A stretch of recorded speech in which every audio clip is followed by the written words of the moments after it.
Meu nome é Duda Ferraz, tenho 47 anos e administro uma pequena lanchonete de café da manhã em Jundiaí, São Paulo.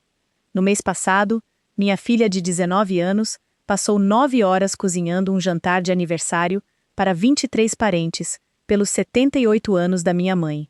E às 6 da tarde minha mãe mandou um único texto que apagou tudo isso. Mudança de planos. Vamos comer num restaurante só adultos. Eu não discuti com ela. Não postei uma palavra sequer no grupo da família. Fiz um único movimento silencioso. E às 8h40 da manhã seguinte, minha mãe estava parada na minha varanda com uma sacola de papel na mão, tocando a campainha como se a casa pudesse não deixá-la entrar. Em 78 anos, ninguém nunca tinha feito ela esperar numa porta. Aqui está o que ela não sabia sobre aquela noite, e sobre os 33 anos que levaram até ela. Bem-vindos de volta ao Histórias em Silêncio. Este canal é onde mulheres quietas finalmente ficam altas. Histórias sobre família, traição e o exato momento em que o suficiente vira suficiente. Toda a história aqui é sobre alguém que manteve a paz até a paz deixar de valer a pena. Se isso soa como o seu tipo de história, deixe um comentário abaixo. Me diga de onde você está assistindo e não esqueça de se inscrever. Agora, deixa eu te levar de volta ao começo. Administre uma lanchonete por 6 anos e você aprende a diferença entre um cliente e um crítico.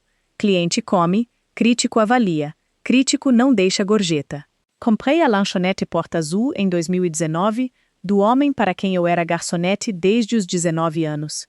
E venho fritando ovos às 4h30 da manhã, todo dia desde então. O que significa que entendo bem sobre alimentar pessoas que não dizem obrigado. Tudo bem. A chapa não precisa de aplausos, e eu também não. Mas existe uma diferença entre um estranho que esquece de agradecer e uma família que construiu um sistema operacional inteiro em cima de nunca agradecer. E eu cresci dentro desse sistema operacional. No mundo da minha mãe, todo encontro tinha um organograma. Havia a mesa certa e a mesa menor. Havia uma lista de quem recebia, quem trazia a boa lasanha, quem era convidado para a pós-festa na varanda e quem descobria da varanda pelas fotos. Minha mãe, Vera, comandava tudo isso do jeito que algumas mulheres comandam clubes de jardinagem e outras comandam governos com lista de convidados. E eu, por 33 anos, fui a equipe. Cozinhei o presunto da Páscoa. Recebi os chás de bebê. Fiz o Natal no ano em que a cozinha dela estava sendo reformada e no ano em que não estava. Ninguém nunca me pediu. Pedir teria significado perceber. Meu irmão Paulo aparecia com vinho e ganhava um brinde. Oi aparecia com 3 dias de cozinha e era perguntada onde estavam as colheres de servir. Não estou contando isso para você sentir pena de mim. Estou contando porque você precisa entender a máquina em que minha filha nasceu. Na minha família, eu não era a favorita. Também não era a ovelha negra. Eu era a cozinheira contratada. E a pior parte é que foram precisos os 19 anos da minha própria filha nesta terra para eu enxergar o avental que eu nunca tinha tirado. Agora, deixa eu te contar sobre a Lia. Minha filha tem 19 anos, está no último ano do colégio, e é o tipo de garota que mostra amor com as mãos. Ela não é efusiva. Conserta sua cadeira bamba, carrega seu celular sem que você peça, e fica do meu lado na fila de sábado da lanchonete, como se tivesse nascido segurando uma pinça de cozinha. Ela trabalha nos fins de semana desde os 15 anos, registrada, porque eu não administro minha família do jeito que minha mãe administra a dela. Quando os 78 anos da vovó Vera entraram no calendário, a Lia não comprou um cartão. Ela planejou um cardápio. Passou 2 semanas mandando mensagem para os parentes, um por um, fazendo uma única pergunta. Qual é o prato que você lembra de um jantar de família que te deixou feliz? Ela coletou as respostas como provas. Tia Noisa disse frango com bolinho de massa. Os filhos da minha prima votaram no macarrão com queijo, o gratinado com crosta. E para minha mãe, a Lia nem precisou perguntar, porque a Vera passou 39 anos contando para quem quisesse ouvir sobre a torta de pêssego da própria avó, aquela que ninguém nunca tinha conseguido acertar de novo. A Lia encontrou uma versão dessa receita na internet, depois ajustou em 4 tentativas até minha cozinha cheirar como uma feira de interior. Ela bancou o jantar inteiro com as próprias economias, R$ 450 de gorjetas e dinheiro de babá. e quando tentei passar meu cartão para ela no mercado, ela empurrou de volta e disse: "É meu presente, mãe." Presente conta mais quando custa alguma coisa para você. 19 anos. Ela fez à mão um cartão de lugar para cada convidado, todos os 23, na caligrafia que ela mesma aprendeu num vídeo. O que dizia vovó Vera era a mais gostosa, com uma borda dourada que ela refez 2 vezes para ficar reta. Eu vi colar o cardápio na geladeira e pensei: essa é a parte boa de nós, destilada. Eu não fazia ideia de que estava assistindo a um teste que minha mãe estava prestes a reprovar. Quero deixar claro uma coisa, porque já revivi essa parte 100 vezes. Eu não levei minha filha para uma emboscada às cegas. Eu conheço minha mãe. Então, 3 semanas antes, deixei tudo registrado por escrito. Mandei mensagem para Vera. Jantar de aniversário na nossa casa. Sábado, dia 14, 18 horas. A Lia vai cozinhar tudo para você. Confirma? E minha mãe respondeu uma única palavra: ok. Não, que lindo. Não, obrigada. Ok. Já recebi o suficiente dos eventos dela para saber que ok é sinal amarelo. Então, uma semana antes, no almoço de domingo, perguntei de novo, em voz alta, na frente de testemunhas: "Mãe, sábado, na nossa casa, jantar da Lia. Confirmado?" Ela balançou a mão como se estivesse espantando a pergunta de uma toalha de mesa e disse: "Sim, claro, na casa de vocês." E então, virando-se para Sandra, a amiga dela do clube que tinha passado para deixar cartas de bridge, acrescentou a frase que eu deveria ter levado mais a sério: "A casa da Duda é aconchegante." Caseira, sabe, simples. Sandra sorriu daquele jeito que essas mulheres sorriem, só com a metade debaixo do rosto. No dicionário da minha mãe, eu sabia que aconchegante não é elogio. Aconchegante é um andar que ela acha que está acima. Eu ouvi. Eu registrei. Quis o que sempre fazia com as pequenas facadas da minha mãe. Traduzi aquilo em algo que uma filha conseguisse suportar. Ela é só antiquada. Vai derreter quando provar a torta. Passei 33 anos sendo fluente nela. E fluência, acontece, é o seu próprio tipo de cegueira. Porque o que eu ouvi como uma provocação snob era, na verdade, uma porta se abrindo silenciosamente. E por ela, 3 semanas depois, às 16h15 de um sábado, entrou o presentinho da Sandra.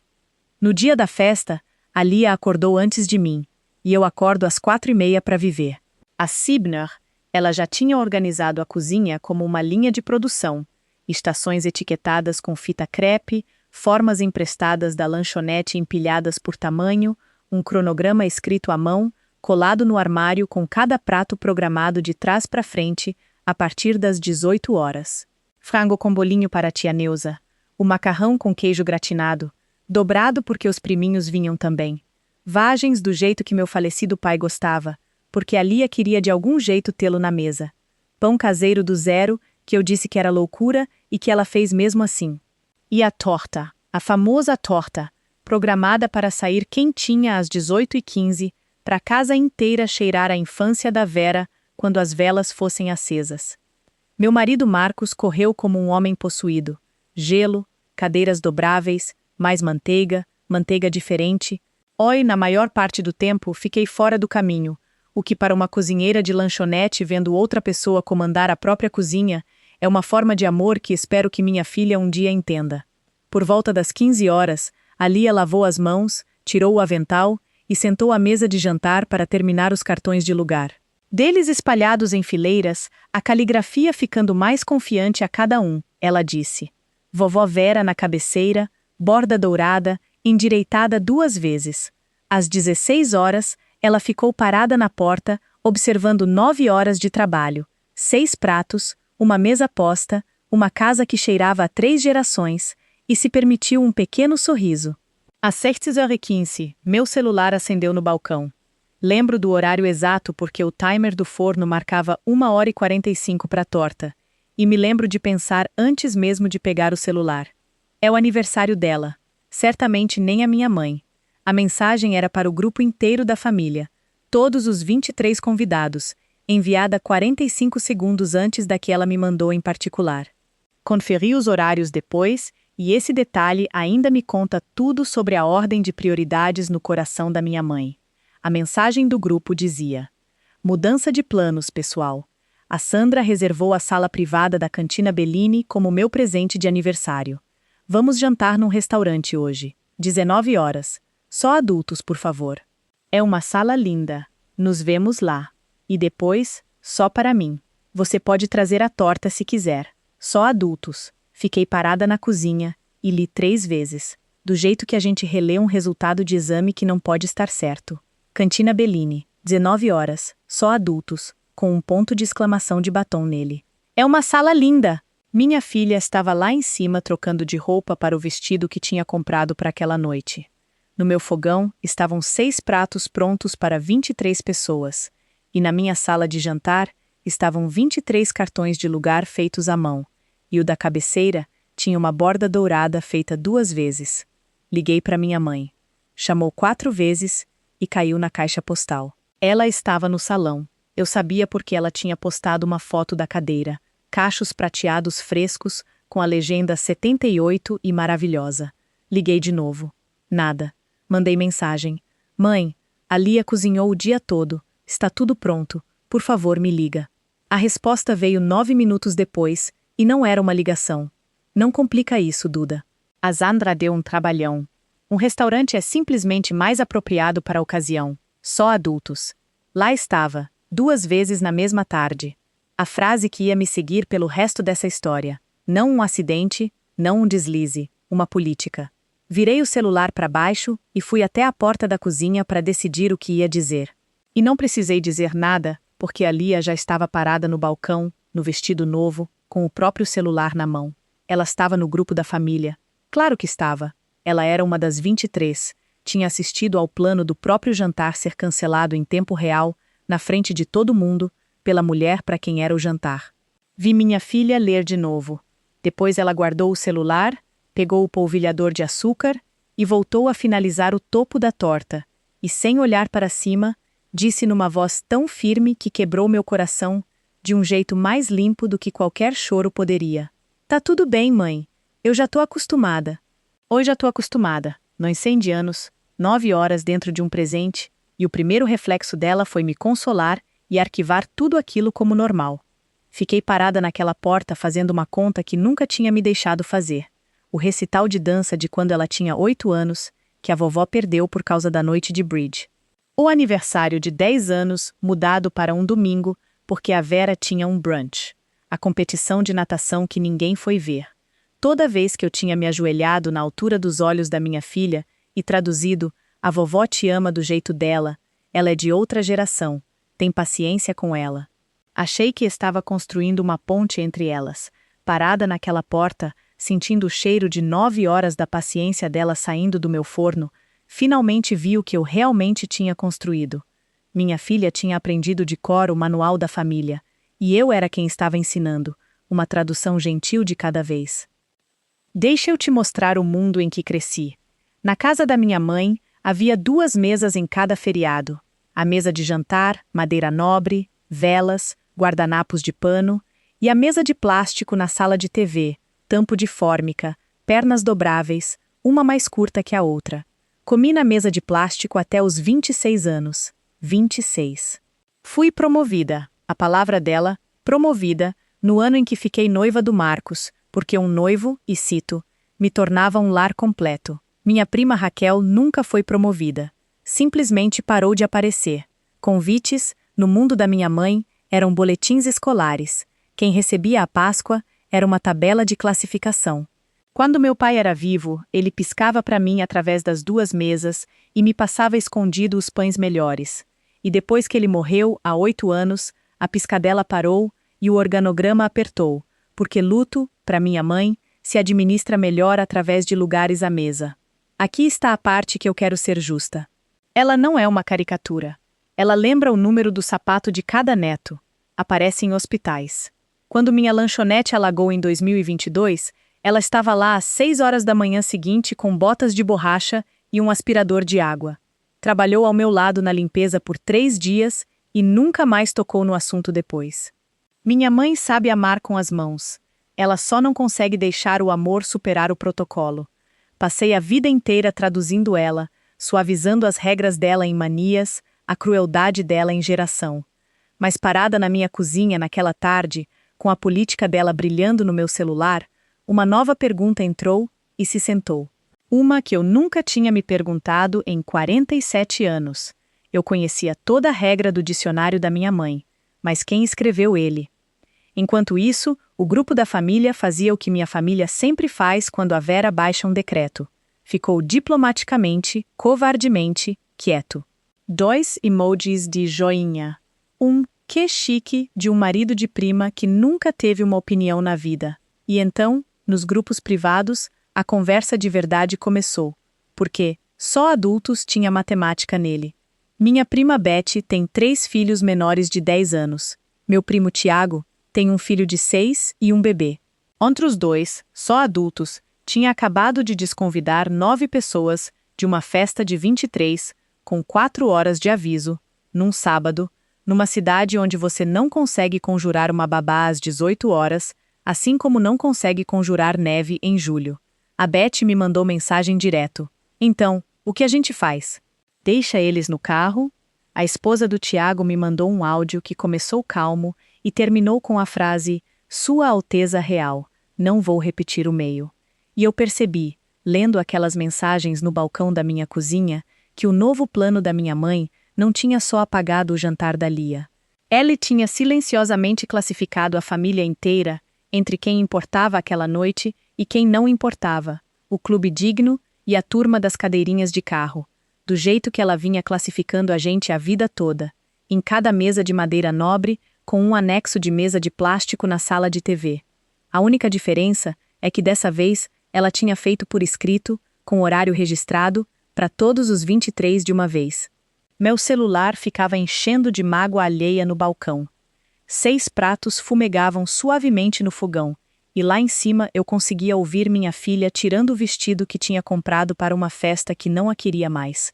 Alguma coisa em mim, alguma coisa que tinha passado 33 anos de joelhos sendo razoável, se levantou bem devagarinho. Antes de contar sobre a ligação com meu irmão, deixa eu parar um segundo. Se você já viu o esforço do seu filho ser apagado por uma frase de um adulto que devia saber melhor, uma visita cancelada, um recital esquecido, um vou ver que significava não, me conta nos comentários qual foi essa frase. Eu leio cada uma delas e prometo que importa mais do que quem disse e imaginou. Certo, meu irmão Paulo.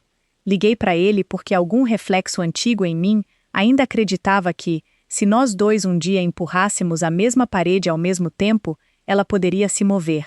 Paulo tem 15 anos, vende seguros comerciais e sobreviveu à nossa mãe, do jeito que homens espertos sobrevivem ao tempo, carregando um guarda-chuva e nunca, jamais, comentando a tempestade. Ele atendeu no segundo toque e antes que eu terminasse de explicar, suspirou. O suspiro da família. Duda é o aniversário dela, os 78 anos dela. Seja lá o que for isso sobre o local, não transforma isso num drama. Eu disse que já era um drama. A sobrinha dele tinha feito 23 cartões de lugar para um drama. Criança não liga tanto para essas coisas quanto você pensa, ele disse. E eu ouvi, ao fundo, uma transmissão de golfe. Olha, é só adultos. É um jantar só. A Lia é uma menina grande. Vem, não vem. Mas se isso virar um problema, não vai ser a mãe que causou. Você sabe como isso funciona. Eu sabia como funcionava. Esse era o problema inteiro. Eu era especialista certificada em como funcionava. Agradeci ao meu irmão, desejei um bom resto de jogo e desliguei. E risquei o penúltimo nome da lista de pessoas em quem eu tinha esperança que ficasse ao meu lado. O último nome dessa lista era o do meu marido. Marcos é um bom homem, e bons homens em famílias como a minha vêm de fábrica com o software de manter a paz instalado. Ele chegou em casa da corrida de gelo para uma zona de guerra que cheirava a torta, ouviu tudo com a mandíbula travada e depois disse as palavras razoáveis que eu sabia que ele diria, porque eu mesma as tinha dito por 33 anos. É um jantar só, Duda. A gente aperta os dentes, vai, volta para casa. São os 78 dela. Você quer ser a história dos 78 dela? Ele não estava errado, pelas regras antigas. Estava só citando elas com precisão. Eu não discuti porque não havia o que discutir. As regras antigas são internamente consistentes. É isso que as torna uma prisão. E aí meu marido atravessou a cozinha para pegar um copo d'água e parou. A Lia estava no balcão de calça de moletom, o vestido lá em cima na cama, e ela não estava chorando, o que teria sido mais fácil. Estava embrulhando, metódica, cuidadosamente, com a técnica da lanchonete que eu tinha ensinado a ela. 6 pratos, um por um, em potes etiquetados com fita crepe e caneta permanente na letra cuidadosa dela. Frango com bolinho, tia Neuza. Macarrão com queijo, congelar metade. 9 horas de um presente sendo dobrado e guardado como roupa fora de moda. O Marcos ficou lá com o copo d'água e viu a filha dele arquivar silenciosamente a própria festa na geladeira. E eu vi 20 anos de manter a paz escorrer do meu marido pelo chão. Ele pousou o copo, olhou para mim, não para o celular, não para a porta, para mim, e perguntou, bem baixinho, a única pergunta que restava na casa. O que você vai fazer? E a resposta honesta, às 16h30 daquela tarde, era que eu ainda não sabia direito. O que eu sabia era que minha mãe tinha uma última ligação chegando. Uma última porta de saída oferecida de boa fé. Ela estava prestes a gastar essa chance. Ela atendeu no primeiro toque dessa vez. Cabelo pronto, agenda livre, vitória nas mãos. Duda, por favor me diga que você não está ligando para fazer drama. Ou estava, para constar, parada bem quieta na despensa com a porta fechada, que é o cômodo menos dramático da América. Fiz para ela uma oferta sem dentes nenhum, do tipo que você faz quando ainda tem esperança de que a pessoa que você ama esteja ali dentro em algum lugar. Mãe, a Lia cozinhou seus pratos favoritos, 6 pratos do zero com o dinheiro dela. Aqui está o que estou pedindo. A gente leva a comida para a Bellini e faz parte da noite. Chama de estilo família. A sala já é privada. Ou a gente muda o restaurante para o almoço de domingo e faz hoje na nossa casa como planejado. De qualquer jeito, o presente da Sandra continua valendo. E de qualquer jeito, sua neta consegue te dar o dela. Escolhe uma, e eu faço acontecer. Silêncio. Do tipo caro. E aí a voz da minha mãe. Fria como a louça boa. A Bellini não é um piquenique comunitário, Duda. Não vou transformar uma sala privada num salão paroquial. E certamente não vou reorganizar meu aniversário em torno de um projeto de adolescente. Um projeto. 9 horas, R$ 450, 4 tentativas da torta da própria avó dela. Um projeto. Ela pode cozinhar para a família outra hora. Minha mãe continuou, acumulando frieza do jeito que a geada faz. Sinceramente, é isso que eu quero dizer sobre você. Tudo vira negociação. A Sandra deu um trabalhão enorme. A sala tem 12 lugares. É elegante. É só adultos e começa às 19 horas. Usa o vestido azul. Ele afina. E ela desligou. Fiquei parada na despensa entre as latas de tomate e os guardanapos reserva, o celular quente contra a orelha. E notei, com uma estranha calma profissional, a forma exata da porta que tinha acabado de se fechar. A sala tem 12 lugares, 23 pessoas foram convidadas. Ela já tinha decidido quais 11 de nós eram móveis. Saí da despensa e fiquei parada na minha mesa de jantar, e é aí que essa história vira a chave. Deixa eu te colocar exatamente onde eu estava. A mesa já estava posta. Tínhamos feito ao meio-dia, a Lia e eu, folhas adicionadas, toalhas passadas, cadeiras emprestadas alinhadas como num casamento, e descendo pelo centro dela, em 2 fileiras arrumadas, sentavam 23 cartões de lugar feitos à mão. Tia Neuza, tio Zé, Peter, Tiago, cada uma das crianças. Os cartões dos pequenos tinham desenhos. Uma bola de futebol para o filho mais velho da Betty, um dinossauro para o bebê, porque a Lia disse que bebê merece dinossauro. Cartões de lugar para uma família, não para uma corte. Sem caligrafia especial para os importantes e caneta esferográfica para o resto. Toda a mesma tinta, todo o mesmo cuidado. Cada lugar valendo o mesmo trabalho, exceto um cartão, que era maior e ficava na cabeceira. Vovó Vera, borda dourada, feita à régua, 2 vezes. Eu tinha visto ela medir contra um cartão de crédito para deixar a linha reta. Eu peguei. Não sei o que eu estava procurando. Esperança, talvez. E quando virei, tinha um lápis nas costas, apagado, na letra de verdade da minha filha. A rápida, não a caligrafia. Feliz 78 da sua sous-chef. Sua sous-chef. Era assim que a Lia se chamava no verão em que tinha 12 anos, com os cotovelos enfiados no preparo da lanchonete, quando anunciou que um dia ia cozinhar um jantar inteiro para a família e a vovó ia sentar bem ali. 7 anos ela vinha carregando aquele planinho. Eu fiquei parada na minha mesa, perfeitamente posta, segurando um cartão de borda dourada endereçado a uma mulher que tinha acabado de chamar aquilo de projeto. E parei de ser tradutora. Coloquei o cartão de volta no lugar dele, na cabeceira, e deixei a mesa inteira exatamente como estava. Traiam 3 cartões, 23 cadeiras, porque alguma parte de mim já tinha decidido algo que o resto de mim ainda estava alcançando. Às 16h40, meu celular vibrou de novo. Minha mãe, tendo sentido, do jeito que ela sempre sente que a filha do meio ainda não tinha se enquadrado, tinha escalado de política para ultimato. Já que você não confirmou, espero você e o Marcos na Belline às 19 horas, sozinhos. Isso não é uma negociação. Se você escolher fazer birra em casa, nem se preocupe com o dia de ação de graças. E não espere que eu explique para a família por que minha própria filha boicotou meus 78 anos. Eles vão tirar as próprias conclusões. Li 2 vezes.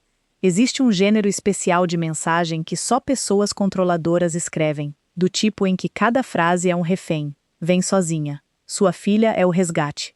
Nem se preocupe com o feriado. Os feriados são o resgate.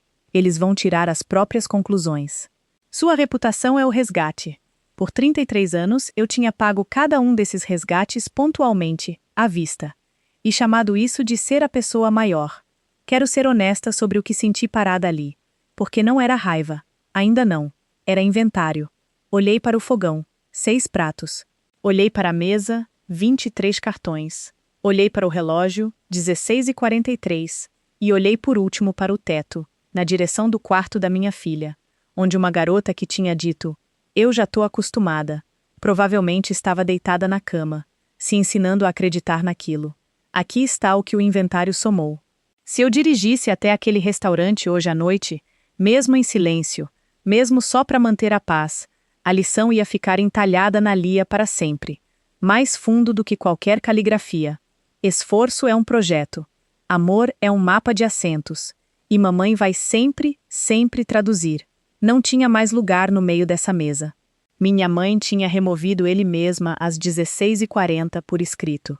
Só restava escolher qual mulher eu ia ser às 18 horas. Fui sentar na beirada da minha cama por 10 minutos, sozinha, e fiz o que tinha evitado por 33 anos. Me auditei. Não a minha mãe, a mim. O recital de quando a Lia tinha 8 anos, perdido pela noite de bridge. Eu sou quem se ajoelhou e disse: "A vovó te ama do jeito dela." O aniversário de 10 anos mudado para um domingo por causa da agenda de brunch da Vera. Eu sou quem chamou aquilo de flexível. A competição de natação que ninguém foi ver, onde ela ficou em segundo lugar e vasculhou a arquibancada 2 vezes. Eu sou quem mandou fotos para a família com 3 pontos de exclamação para ninguém precisar se sentir mal por não estar nelas. Cada uma dessas traduções tinha parecido proteção na hora. Sentada na cama, com o relógio correndo, finalmente ouvi elas do jeito que a Lia deve ter arquivado. Uma adulta fluente, explicando pacientemente, de novo e de novo, por que a mágoa dela não devia ser levada a sério. Minha mãe construiu o sistema de classificação. Tudo bem, mas eu fui quem ensinou minha filha a aceitar o lugar dela educadamente. Cada tradução era uma pequena mensalidade paga a uma escola da qual eu deveria ter tirado nós 2 anos atrás. Foi essa frase que finalmente me levantou daquela cama, porque foi então que entendi, com o tipo de clareza que parece menos uma lâmpada acendendo e mais uma febre quebrando. Eu não conseguiria arranjar para Lia um lugar melhor na mesa da minha mãe. Ninguém conseguiria. Aquela mesa foi construída tábua por tábua, especificamente para que alguém sempre estivesse abaixo do sal. Ela precisava de uma mesa de plástico na sala de TV, do jeito que um motor precisa de escapamento. O único movimento que sempre existiu, escondido à vista de todos atrás de 33 anos da minha diplomacia, não era brigar por uma cadeira. Era montar uma mesa completamente diferente. Desci as escadas, peguei o celular, e primeiro, antes de qualquer coisa, fui procurar minha filha. A Lia estava na cama, ainda de moletom, assistindo a um vídeo de culinária sem som, que é o que ela faz no lugar de chorar. Sentei do lado dela e não suavizei nada, porque eu tinha terminado de suavizar as coisas. "Aqui está o que eu estou pensando", eu disse. "Eu abro nossas portas hoje à noite, 18 horas, exatamente como planejado. Convido a família inteira. Todo mundo, crianças primeiro. A vovó vai encarar isso como guerra. Algumas pessoas vão pro restaurante mesmo assim. Pode ser que a gente coma os 6 pratos sozinhos, só nós 4. E na segunda os telefonemas vão ser feios. Se a gente fizer isso, você não é uma criança cuja festa foi resgatada. Você é a chefe. A comida na mesa é sua. Então, é sua decisão também. Ela ficou quieta um momento, e eu vi ela pesar aquilo. Pesar de verdade. Os custos, as tias, as cadeiras vazias, porque minha filha não é ingênua. Ela tem 19 anos e é fluente nessa família. Aí ela pausou o vídeo mudo e olhou para mim. E pela primeira vez desde as 16h15, a expressão vazia tinha sumido do rosto dela. Alguma coisa por baixo tinha acordado de novo. Se forem 4 pessoas, ela disse, ainda vou servir em etapas. Depois, um instante depois, mais baixo. Você faria isso mesmo com a vovó? E eu disse a frase mais verdadeira que eu tinha dito o dia inteiro. Não é contra a vovó, filha. É por você. Existe uma diferença, e hoje parece uma boa noite para finalmente aprender ela. Ela acenou com a cabeça uma vez. De chefe para chefe. A gente tinha um serviço para rodar. Sentei no balcão da cozinha e escrevi a mensagem para o grupo da família. E quero te mostrar os 3 rascunhos que apaguei porque eles importam. O primeiro rascunho era uma acusação, uma lista, com datas incluídas, de cada evento que minha mãe tinha remarcado. Cada criança que ela tinha exilado para a sala de TV, 33 anos de comprovantes, terminando com hoje. Preciso, satisfatório, apagado, porque era um julgamento. E julgamentos são só mapas de assentos com veredito. O segundo rascunho era sarcástico, já que a sala privada só tem 12 lugares. Apagado porque sarcasmo é a língua nativa da minha mãe e eu tinha terminado de ser fluente nela. O terceiro rascunho era um ensaio, parágrafos, desculpas antecipadas, com texto suavizando a versão da tradutora. Oi me ajoelhando uma última vez entre minha família e a verdade, explicando todo mundo para todo mundo. Li 2 vezes e apaguei o mais devagar de todos, porque esse rascunho era a mulher que eu tinha sido por 33 anos, e ela morreu com dificuldade. Aqui está o que finalmente entendi, com o cursor piscando na caixa vazia. Qualquer coisa que eu escrevesse na língua dela, culpa, status, manipulação, me mantinha na mesa dela, só sentada mais brava. A única mensagem que de fato saía da mesa era a que não tinha nenhum argumento nela. Um convite não discute. Um convite só abre uma porta e fica ali, quente, com a luz da varanda acesa. Então escrevi algo curto e caloroso. Anexei 2 fotografias. E antes que eu pudesse reler até o esquecimento, fiz uma última coisa primeiro. Porque minha mãe, seja lá o que mais ela for, é minha mãe. E ela merecia ouvir a porta abrir antes do resto da família. Às 17 horas em ponto, mandei mensagem para minha mãe, em particular, uma última vez. Mãe, eu te amo e feliz aniversário. Eu não vou ao restaurante sem a Lia. Não vou deixar ela em casa como um casaco. O jantar continua na nossa casa às 18 horas. Tudo que ela cozinhou para você está na mesa, e o lugar da cabeceira tem seu nome, em dourado. Vai estar lá às 18 horas e ainda vai ser seu se você entrar às 20 horas. Espero que você venha. De qualquer jeito, eu terminei de escolher entre minha mãe e minha filha. Escolho a mesa onde as 2 cabem. Li uma vez e mandei antes que a tradutora dentro de mim conseguisse suavizar.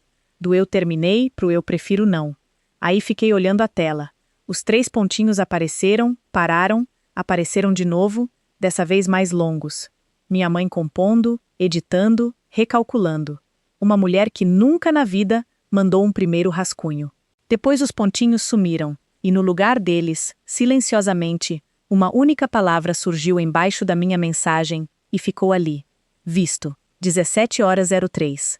Lida e dispensada do jeito que se dispensa um garçom. E eu estaria mentindo se dissesse que não doeu. Aquela palavrinha cinza. Depois de 47 anos, a dor ainda encontra a brecha na armadura. Mas também me fez um último favor.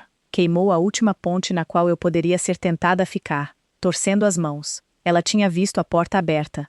Estava escolhendo a sala de 12 lugares. Ok, mãe. Devidamente anotado, por escrito, com horário. Agora era a vez da família. A 36 mandei para o grupo da família. todos os 23, logo abaixo do anúncio do restaurante da minha mãe, como uma pedrinha pousada com delicadeza numa mesa grande. 2 fotografias, a mesa de jantar totalmente posta, 23 cartões de lugar pegando a luz da tarde e um close de um prato. A torta dourada e imperfeita, e obviamente caseira, e uma legenda curta, sem explicação, sem acusação, nada para ninguém discutir. O jantar continua às 18 horas na nossa casa, exatamente como planejado. Tudo na mesa foi cozinhado para a vovó pela Lia, com todas as receitas favoritas de vocês. Todo mundo é bem-vindo à minha mesa, crianças principalmente. Coloquei o celular virado para baixo no balcão, e vou te contar a mesma coisa que eu disse ao Marcos quando ele levantou as sobrancelhas para mim. Eu não estava recrutando. Me recusei a contar quem vinha. Recusei a checar o grupo. Recusei a transformar o jantar da minha filha numa enquete. A mensagem não era um movimento contra o restaurante. O restaurante podia ter a noite dele. Era só um fato. Declarado uma vez, nisto. Esta porta está aberta. Esta comida existe. Esta criança cozinhou. Todo mundo cabe. O que as pessoas fizessem com esse fato ia finalmente me contar, depois de 33 anos de mapas de assentos, quem era minha família de verdade por baixo de tudo. E eu sinceramente não sabia a resposta. O Marcos virou o celular dele também, em solidariedade. E nós dois ficamos parados na cozinha como pessoas esperando o resultado de uma moeda no ar. Às 7h58, a campainha tocou. Era a Beth. A Beth, o marido dela, e os 3 filhos, a caçula já estendendo os bracinhos para mim, do quadril do pai. E atrás deles, na calçada, como uma segunda onda, a turma do Tiago, o filho de 6 anos correndo na frente, a esposa dele carregando o bebê conforto como uma lanterna. A gente sempre ia vir para cá, disse a Betty, me entregando uma sacola de pãezinhos que ninguém precisava. O outro convite não incluía meus filhos, então, no que me diz respeito, não me incluía. A tia Neuza chegou às 18 horas em ponto, com o casaco já tirado. De algum jeito, uma mulher perpetuamente pronta para lavar louça. Depois a dona Helena, do lado da família do meu pai, com uma garrafa de espumante para a chefe. 14 pessoas contando a gente. Eu não contei as 9 que não vieram. Vou ser honesta. Eu percebi. Aquele cartão de borda dourada na cabeceira ficou a noite toda na frente de uma cadeira vazia. E eu nunca o movi. Mas que as pessoas encheram minha casa até as paredes de qualquer jeito, porque criança conta em dobro quando uma casa está sendo medida em calor. E minha filha amarrou de novo o avental, ficou parada na passagem entre minha cozinha e minha sala de jantar e comandou seu primeiro serviço. Pratos anunciados. Frango com bolinho servido na frente da tia Neuza, que olhou e teve que se abanar com a própria mão. O macarrão com queijo gratinado, disputado pelos primos. As vagens do meu pai, e a Neuza dizendo baixinho, "Ah, Chico, ninguém naquela mesa era móvel." Vou te contar sobre a outra festa do jeito que eu soube, de segunda mão, pela Neuza, que soube pela amiga dela, a Dolores, que estava na Beline naquela noite, para um aniversário de casamento, e teve uma visão clara da sala privada. Porque numa cidade como a nossa, sempre tem uma Dolores. 9 pessoas numa sala montada para 12. Minha mãe na cabeceira, com os cachos do salão, a Sandra à direita dela, presidindo o próprio presente. O Paulo e a esposa dele, 3 casais do círculo social da minha mãe, menos um marido com resfriado. E essa foi a festa. 9 adultos, ninguém abaixo de 50, numa sala linda com uma carta de vinhos comprida, e segundo a Dolores, a acústica de um banco. A comida, dizem, estava excelente. Os brindes, dizem, foram breves. Minha mãe, segundo relatos, checou o celular 2 vezes durante o prato principal, o que para uma mulher com a postura dela em relação a celulares à mesa, é praticamente um sinal vermelho disparado. E às 20h53, sei porque eu estava presente para essa parte, o grupo da família, quieto desde a minha mensagem das 17h07, voltou silenciosamente à vida. A Betty postou uma foto da torta, pela metade. Depois uma da mesa das crianças, a de verdade, alegre, caixinhas de suco levantadas num brinde. Depois a Neuza, os cartões de lugar, sem legenda, sem comentário, nenhuma palavra dirigida a ninguém, só uma porta parada, aberta, em fotos onde 23 pessoas conseguiam ver. A resposta do grupo do restaurante foi um silêncio de uma textura bem diferente daquela de antes. Os últimos convidados foram embora às 22 horas. A Lia adormeceu sentada no sofá às 22h40, o avental ainda meio amarrado, e o Marcos carregou ela a escada acima do jeito que fazia quando ela tinha 7 anos, os pés dela pendurados comicamente além do cotovelo dele agora. E eu fiquei sozinha na cozinha lavando a última forma, e foi aí que finalmente me atingiu. Não um triunfo, nada tão brilhante. O que me atingiu, com os braços dentro da água da pia às 23 horas, foi a voz dela às 16h15.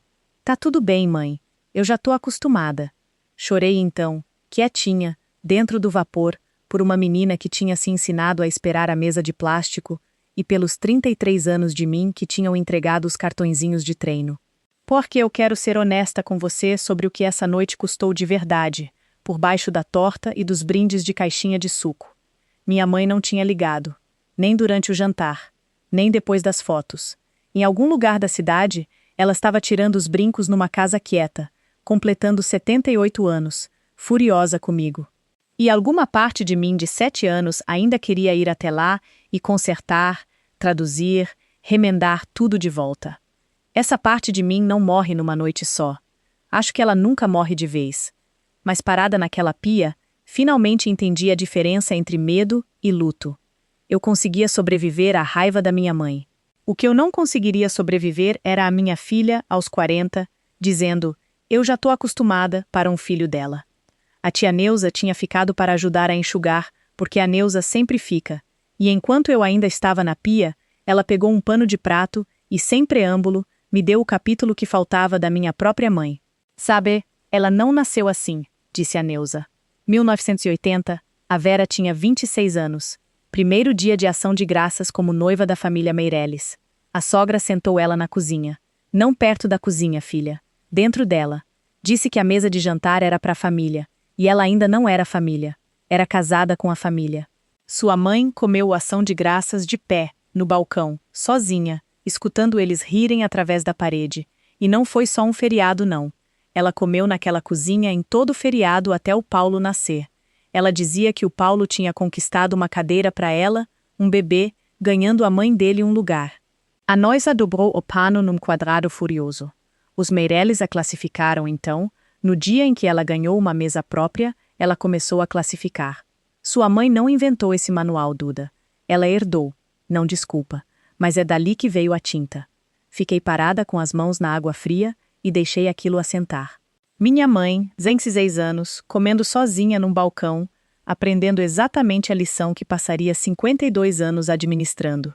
Explicava tudo, não mudava nada. Ou, como eu finalmente disse a Neuza, enxugando as mãos, entender a tinta não apaga a frase.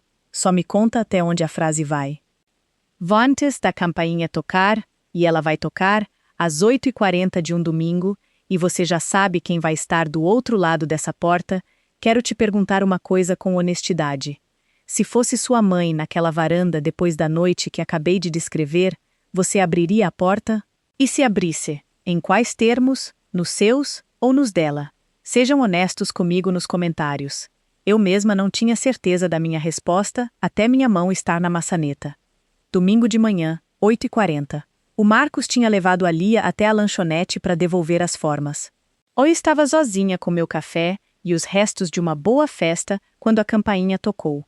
Através do vidro fosco da minha porta da frente, vi a silhueta que eu reconheceria em qualquer lugar. A postura primeiro, porque a coluna da minha mãe chega a qualquer lugar 10 segundos antes dela. Mas alguma coisa no contorno estava errada, e levei um momento para nomear. Quietude. Minha mãe não fica parada em portas. Minha mãe atravessa portas no meio de uma frase, porque toda porta nessa família sempre tinha sido funcionalmente dela. Aquela silhueta só ficou ali, tocou uma vez, esperou. Na mão, uma sacola de papel marrom segurada com as duas mãos, do jeito que se segura algo numa sala de espera. Pousei meu café e não me apressei. Não por crueldade. Quero ser precisa sobre isso, porque a diferença importa. Eu não estava fazendo ela esperar para punir. Estava fazendo eu mesma desacelerar, porque a mulher que normalmente atendia aquela porta na minha família era a tradutora, a consertadora, a cozinheira contratada, correndo para suavizar o momento antes que ele pudesse significar alguma coisa. Aquela mulher tinha tido uma noite longa e 33 anos ainda mais longos, e eu dei a manhã de folga para ela. A chaleira tinha acabado de ferver. Servi sobre as folhas, coloquei 2 xícaras na bandeja, por 47 anos de hábito, e olhei para a segunda xícara por um momento. Depois deixei ela na bandeja mesmo assim e fui abrir a porta. Minha mãe entrou do jeito que um diplomata entra num país que acabou de votar errado. Queixo nivelado, olhos fazendo inventário. Ela avistou a sala de jantar na hora, mesa ainda estendida, toalhas ainda no lugar e no centro, porque eu não tinha tido coragem de tirar. 23 cartões de lugar. O cartão dela, o de borda dourada, ainda na cabeceira, na frente da cadeira onde ninguém tinha sentado. Vi ela ver aquilo. Alguma coisa atravessou o rosto dela e sumiu como um peixe sob o gelo. Ela sentou à minha mesa de cozinha, aceitou o chá, arrumou a sacola de papel perto dos pés e abriu com a frase que claramente tinha ensaiado no carro. A família está dizendo que você dividiu a família, Duda. As fotos da Neuza pioraram tudo. As amigas da Sandra viram. Todo mundo está comentando. Então, aqui está o que vamos fazer.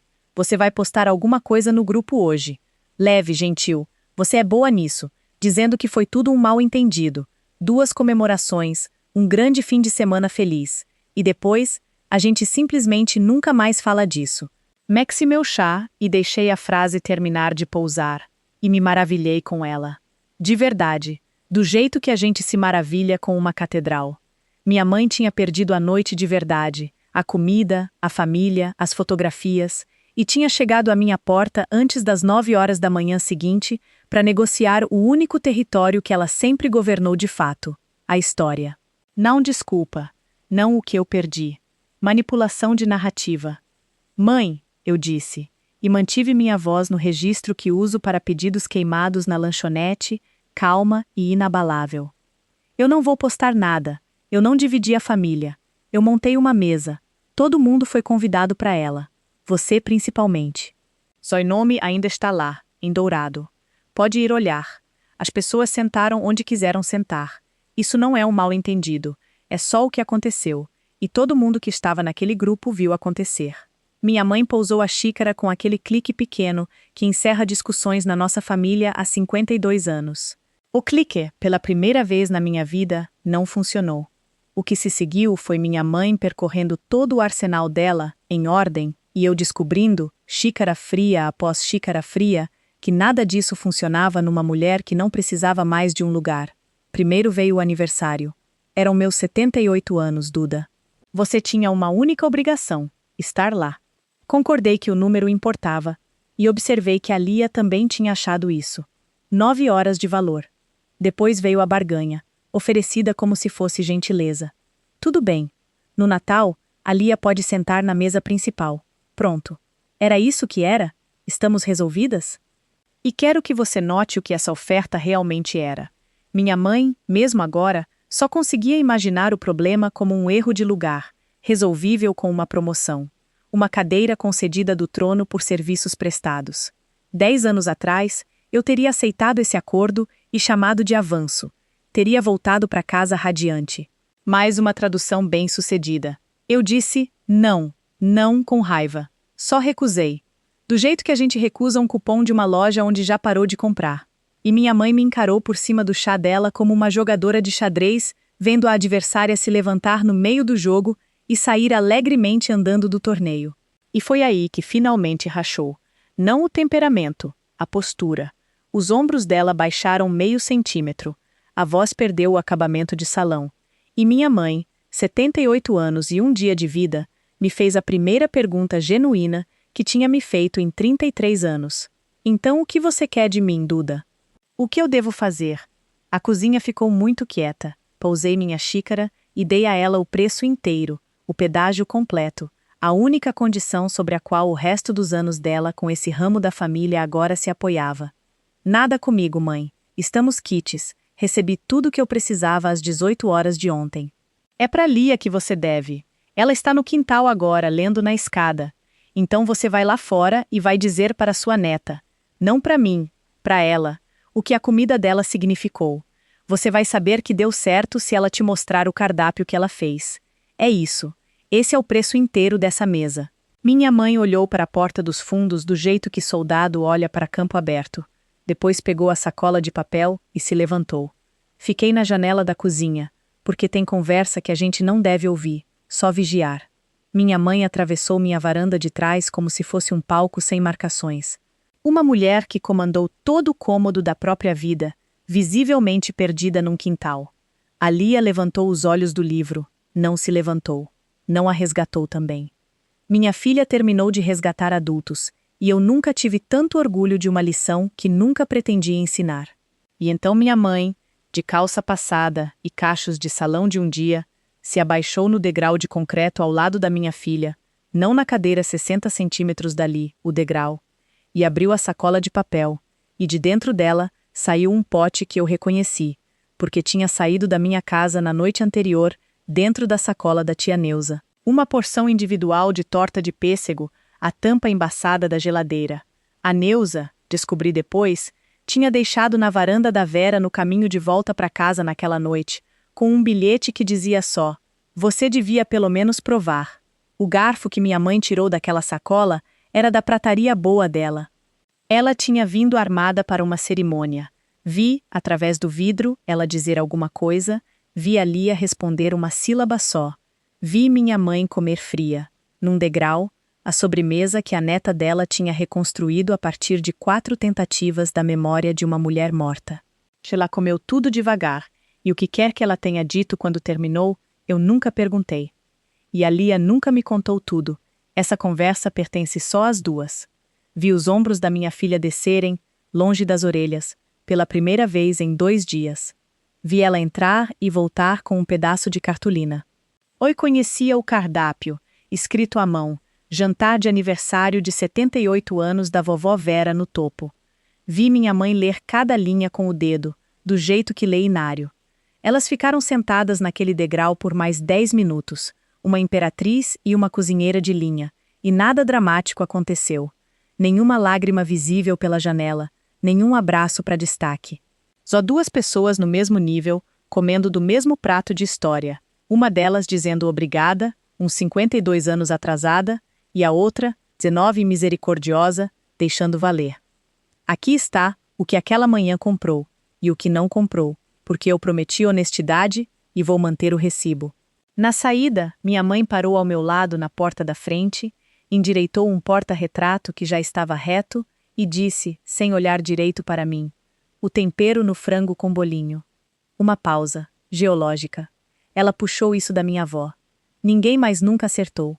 E aí ela foi embora, coluna na frente, para dentro da manhã de domingo. Foi isso. Foi o discurso de concessão inteiro. 1 centímetro de terreno entregue de lado, sobre tempero. Mas sou fluente na minha mãe há 47 anos, e posso te dizer a tradução. Aquele centímetro era a guerra inteira. O resto das repercussões chegou ao longo da semana seguinte, nas frequências habituais da família. O Paulo me mandou mensagem em particular. Você realmente fez isso. Um texto que conseguia ser 50% acusação e 50% admiração, o que para o Paulo é uma ovação de pé. 2 parentes do círculo do clube ficaram frias comigo por uma temporada, e eu deixei. Gelo derrete ou não derrete, e minha casa estava quente de qualquer jeito.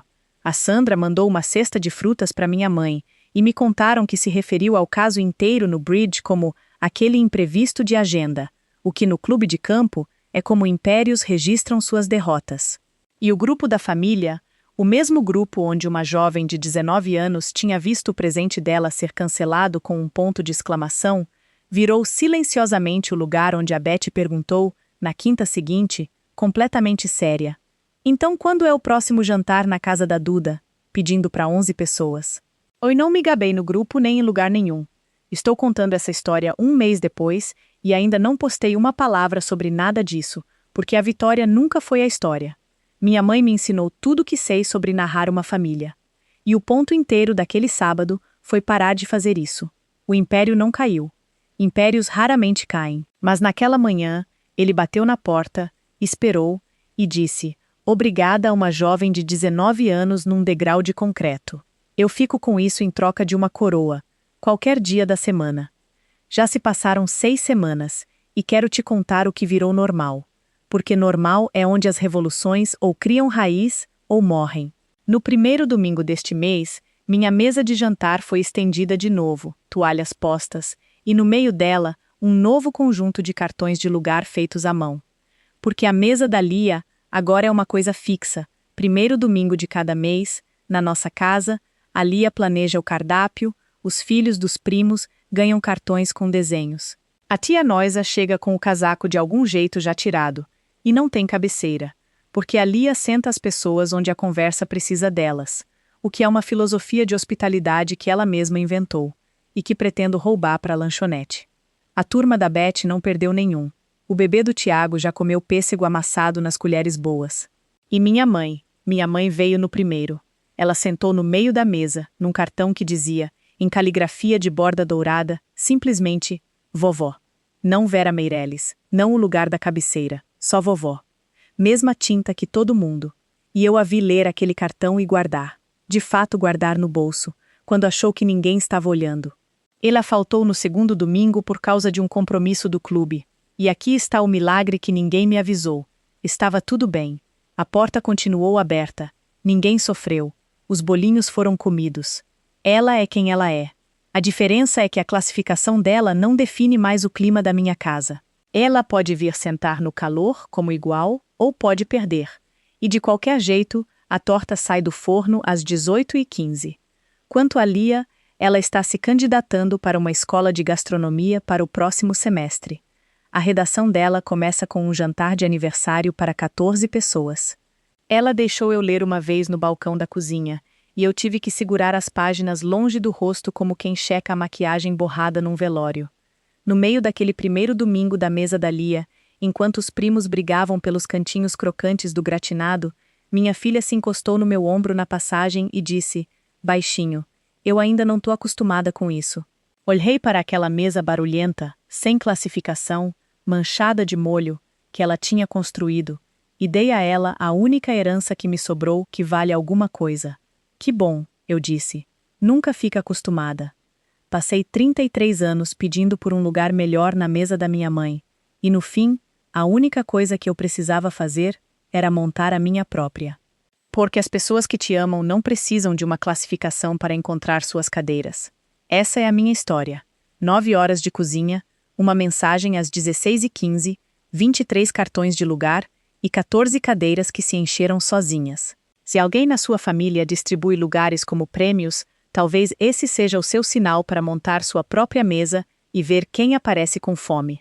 Me conta nos comentários por quem você guardaria uma cadeira. Eu leio cada comentário. Se essa história alimentou alguma coisa em você, inscreva-se.